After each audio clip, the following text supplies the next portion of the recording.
name is Gitika Jain and I am a fourth year law student from Amity Law School. So to begin with, I was introduced to the concept of freelancing through LawSikho even before I was a student of LawSikho, and I was very interested to pursue a course from LawSikho for which I was doing my research. And that very day, suddenly a video pops up in their YouTube channel wherein Ramanand sir was talking about how law students can earn through freelancing, etc. So inspired by what sir said, I thought I should give it a try, and thereby ended up opening my Fiverr account.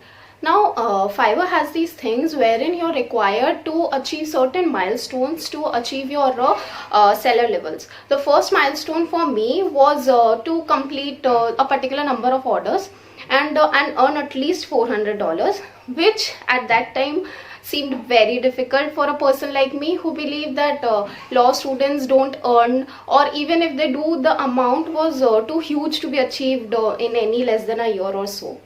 But having faith on what sir said, I somehow managed to keep at it and grabbed every opportunity that came my way. There were some works that I didn't even do earlier, but then with the help of the courses of LawSikho, I somehow managed.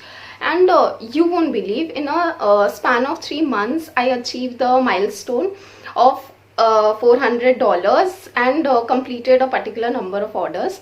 And LawSikho's freelancing team are still helping me to build my profile better and set up my accounts in varied other freelancing platforms.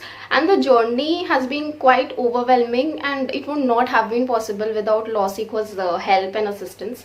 I remember I read somewhere on their website before taking up a course that they aim to develop certain skills in their students so that they can earn at least the amount that they spent on the courses, and I seriously believe that it has actually happened with me.